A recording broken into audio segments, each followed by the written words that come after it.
This is CBN Newswatch.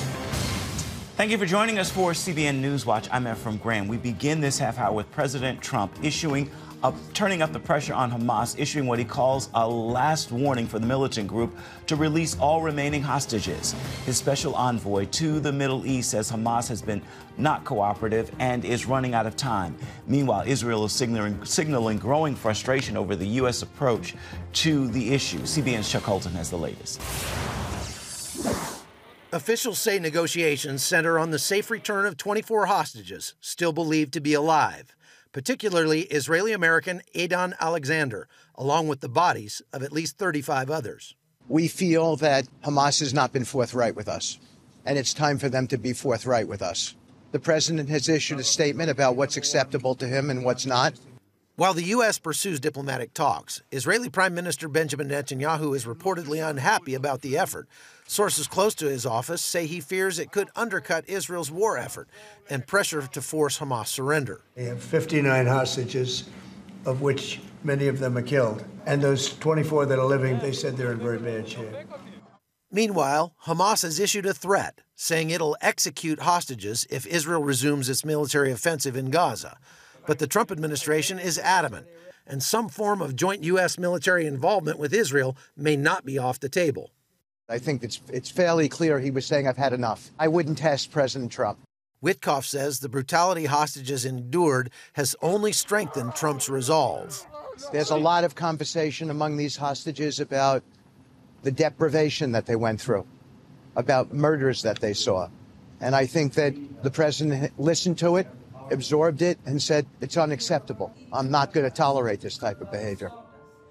The administration has not disclosed what action it may take next, but Trump is determined the U.S. will not back down. We want to see these hostages come home. We're not going to sit here, do nothing, and tolerate these inhumane conditions. They've lived in a terrible situation. By the way, who keeps dead bodies? Who does that? Who keeps people chained up downstairs? Who murders in front of other hostages? What's happened here is intolerable. The administration says Hamas cannot remain in power in Gaza. With time running out and no breakthrough yet, the next move belongs to Hamas, and the world is watching. Chuck Holton, CBN News, Jerusalem. President Trump signed an executive order to delay tariffs on products from Canada and Mexico for another month. He signed it Thursday, and it's only for goods covered by the North American Free Trade Agreement. Earlier in the week, the Trump administration announced 25% tariffs on goods from Mexico and Canada, as well as a 10% tariff on imports from China. The administration is also looking at enacting reciprocal tariffs on foreign nations importing taxes on U.S. goods beginning April 2nd. A Houston boy capturing the president's heart and honoring him during his joint session of Congress this week. 13-year-old Devarjaye Daniel, DJ for short, is battling brain and spinal cancer, but that has not stopped him from pursuing his dream, becoming an honorary officer in law enforcement agencies across the country. And now the president has bestowed what he calls the best honor yet. CBN's Tara Mergener caught up with him in Washington with more on his incredible journey. DJ's journey began several years ago when doctors gave him only 5 months to live. Since then, he's been sworn in by more than 900 departments and holds a title that even he never imagined. And tonight, DJ, we're going to do you the biggest honor of them all. I am asking our new Secret Service Director, Sean Curran, to officially make you an agent of the United States Secret Service. That's such a moment. How did that make you feel? Great, but I was not expecting him to give me an actual badge for Secret Services. I ain't gonna lie, my jaw dropped all the way to the ground. Late last week, President Trump called DJ's dad with a personal invitation. You didn't even have much notice. Oh, we didn't need it. I mean, President Trump wanted us to come. There's no excuse why we couldn't get there. For the 13-year-old, a visit to the White House to meet the president and key officials is the culmination of a remarkable journey that began with his cancer diagnosis in 2018. I couldn't walk or talk, but I used a stuffed animal turtle just to talk, just nod in the head and everything. 7 years later, he's still fighting. He's got cancer cells all over the place. This is where the original tumor was. Now he has another tumor in the original spot. He has one here and another one here. He's got it down all down his C3, C4, C5, all those down his back of his neck, down to the spinal cord. Even facing those health challenges, they travel the country, with DJ receiving recognition from law enforcement in 16 states. I, Devarjaye Daniel, do solemnly swear. Though this week serves as the pinnacle, he felt troubled by how some Tuesday night didn't show respect for the honorees or President Trump. I did not appreciate that, what they were doing to Mr. Trump. If it was up to myself, I would go back there, go down there, and take all their signs from them and tell them to get the heck out. It bothered you, all that was going on. They was making all that noise I could barely even hear. Still, the Daniels say they remain focused on the mission, getting law enforcement recognition in all 50 states while hoping for a cure. That's the worst thing for me to tell you is Daddy can't fix it. And I said, but you know what? We're not gonna accept that. We do not have bad days, and we just, what the country folks will say, we just get her done. Do you pray? A lot. You're singing that one song that got you through. It goes like this: inside out, inside out. You must serve my Jesus from the inside out. In Washington, Tara Mergener, CBN News. Some positive news on the faith front. A Pew Research Center study shows America's slide in Christianity may be stabilizing. The religious landscape study shows between 2007 and 2024, those who identify as Christians dropped 16 points from 78% to 62%. But in the past 5 years, the number has remained relatively steady, between 60 and 64%, suggesting a long-term decline may be halting.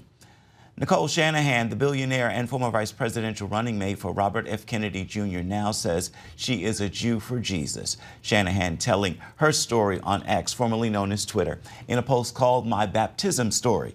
She says after facing a heart-wrenching personal loss and intense spiritual warfare on the campaign trail, the only place she found refuge was in the arms of Jesus. Shanahan met a woman named Diane through her masseuse, and Diane led her to the Lord. It wasn't an accident, as the masseur had been praying for Shanahan's salvation for years. Coming up, frozen orphanages. More than 1.6 million unborn babies are in cold storage units across America. See how couples are giving these children a second chance at life through snowflake adoptions. We got the story for you coming up next.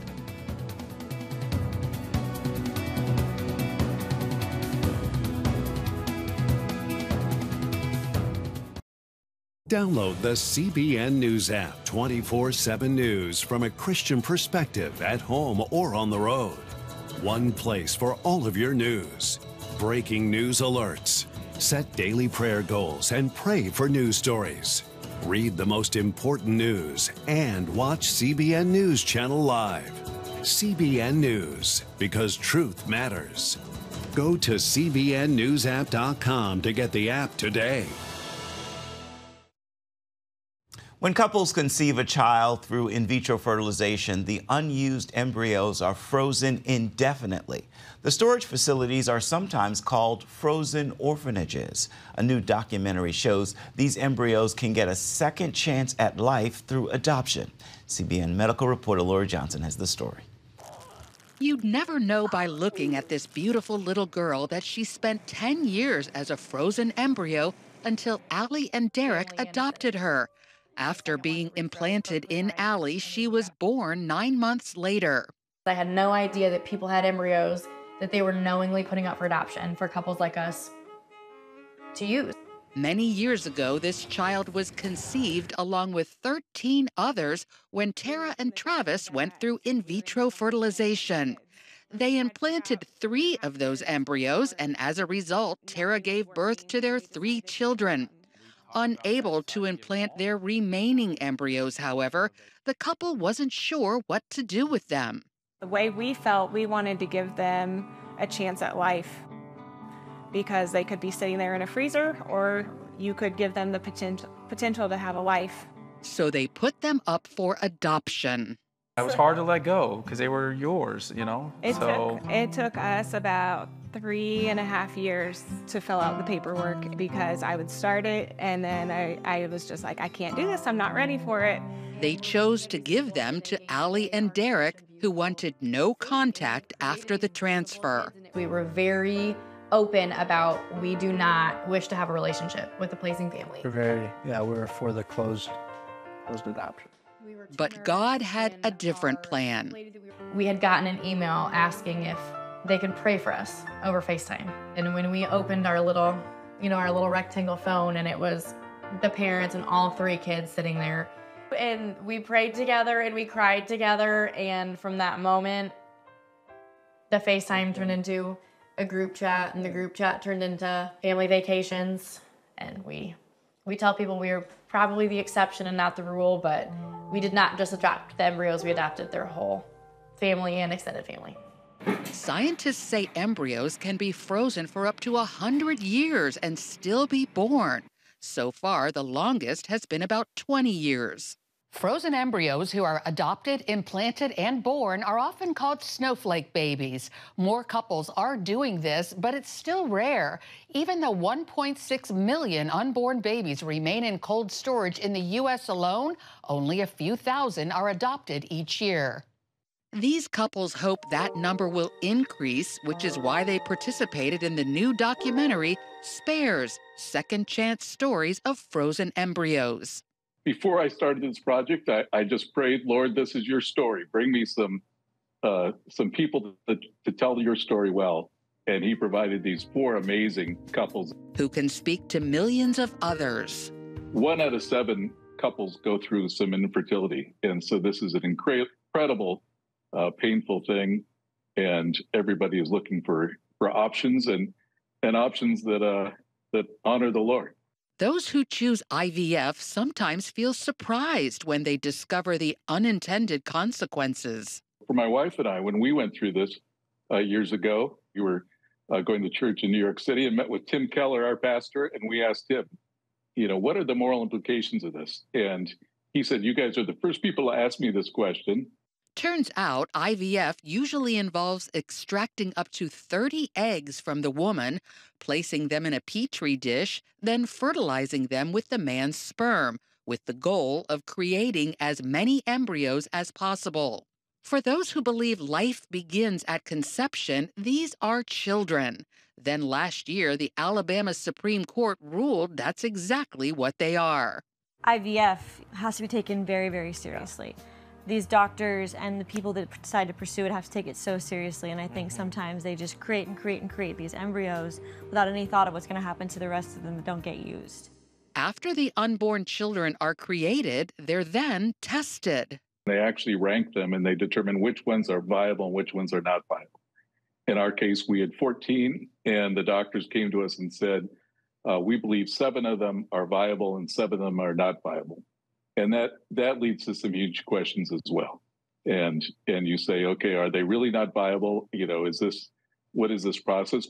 Generally, not viable means the child would have special needs. Minimizing these lives is one of the reasons Caleb and Paige decided against going through IVF.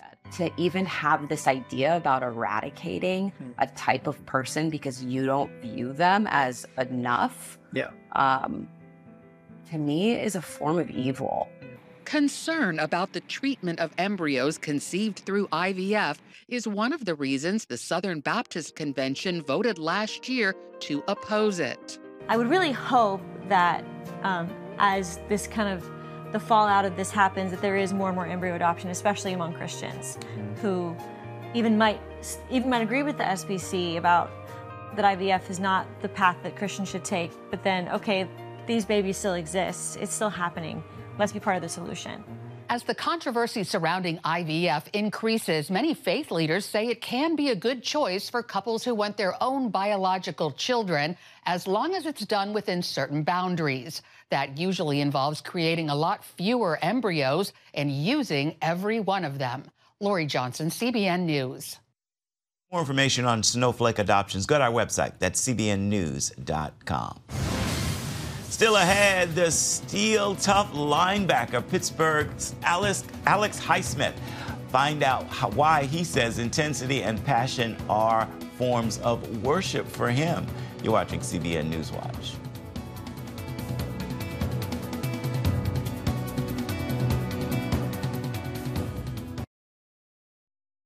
The Steel Curtain is famous in N.F.L. history. Pittsburgh's hard-nosed defense has won the team multiple Super Bowls. Tom Buring sat down with the spiritual leader of the team's defense, Alex Highsmith, and the linebacker shared how he sets the tone on the gridiron and in the locker room. Alex Highsmith is a Pittsburgh Steeler, playing for a traditional steel-tough defense in a steel-built city. The veteran linebacker utilizes his skill, stature, and leadership to disrupt opposing offenses. Alex also disrupts the predictable with a steel foundation to willingly embrace a soulful transformation that ongoingly impacts his life, his game, and what he brings for others. Iron City, steel, foundation laid, crucibles, fire, turning metal into liquid, shaping and reshaping. How critical for you, Alex, has that transformation in your life become? Yeah, I mean, it's huge. I just thank God that I'm not where I was before, and I just think the process of sanctification is an ongoing thing. It's just an ongoing process of wanting to become more like Christ. Just like the Word says, you know, if we draw near to God, He'll draw near to us. And when I start my day in the Word and come into work, I have a heavenly perspective in a way to impact somebody's life, to serve Him, to serve the kingdom. From soul, your game mindset on the field, is there a correlation and a connection? Yeah, I mean, I think absolutely. Just having the perspective that my work is my worship and going out there, it's just a reminder to me that He's blessed me with the talents and the abilities that I have, and the way that I play, the intensity, the passion, the effort that I play with, that's my worship back to God. So just having that perspective, I think, is key. When you express that intimacy to Him, how do you feel His intimacy back to you? When adversity hits and it strikes in a game, it's easy to, you can freak out and could be something going wrong or something like that, but He really keeps me calm and steady throughout the game, and He's intimate with me just in the game. Is there a deep soul satisfaction that mirrors winning? Ultimately, nothing can truly satisfy us like the love of Christ. It is awesome and satisfying to win games in the N.F.L. and have the goal of the Super Bowl. We want to get to it and we want to win, but I think ultimately knowing as a follower of Christ that our ultimate satisfaction comes from Christ. Football is an amazing game, but it's a terrible God. If we put all our identity in it, it'll let us down at times, and so continue to rely on Him through the ups and downs of this game. What matters most is that I know that I'm a child of God because of we're followers of Christ. He gives us that drive and that passion to want to do great things on the field, go out there and make plays to help the team win. Alex, what do you think is most valued in contagiously bridging relationship with others, in being present with them unconditionally in both their struggle and their success? Just being intentional with others, just the way that this business is. Guys are in and out. There's new teams every year, and so in some cases you only have a 6-month window with some guys to be able to build a relationship with them, share Christ with them. And so I think just being really intentional with the time that you have, especially your locker mates, the ones to your left and to your right. I think God places those people beside us for a reason, and building relationships is huge, and especially to be a great team, you got to be tight. The locker cubicle on your left and your right, that's like loving your neighbor. Absolutely. And like every single day, just knowing that I have a chance to impact them, not just in a football way and help them in that way, but also from a spiritual way as well. God has made us to be in relationship. We're not, the devil thrives in isolation. And so I think God going before us and knowing that He's already there. What is it about being a professional football player that has uncommonly rushed you forward for both a need and desire for divine relationship? Yeah, I know that I've been given this platform. I've been blessed with this platform to be a blessing to others, and not for our own personal gain. It's something that I always try to keep in mind. And I feel like God is revealing to me day in and day out that that's the reason you're here, is to impact souls for the kingdom and to be a blessing to others. And when you say God revealing, who has Jesus Christ become for you? He's everything. He's my Savior. He's Lord. I'm not perfect. I mess up daily, but like I said, thank God that I'm not where I was, that He continues to work in me and refine me. And so, but I just know that if it wasn't for Jesus, I wouldn't be where I am or doing what I'm doing today. I know that He's laid every step for me. I love how we always meet after the game and pray on the 50-yard line. We get the opportunity to go out to the field after the guys that we just battled against and just went to war against. We get to come together and deflect that glory back to God. What does that look like? Being bold and in our faith is so important. One of my favorite verses is Romans 1:16. For I'm unashamed of the gospel, knowing that, especially in this business and this platform, that it's not the popular thing to follow Christ, but we know that that's the best thing to do. It's the best way. It's the best road. It's through Jesus. That's just the mindset that we have to have, is just to be unashamed, especially when trials and tribulations come our way. Just be unashamed. Indeed. Stay with us. Your Friday Faithful is coming up next. We'll be right back. Hi, I'm John Stolnis, host of the CBN News podcast, DC Debrief. I'd love for you to join me each Friday morning for the inside scoop on Washington politics. We will talk to experts, lawmakers, newsmakers, and analysts to help us take a deep dive into the important stories you might not hear anywhere else. Don't miss this unique CBN News perspective coming to you straight from the nation's capital, because truth matters.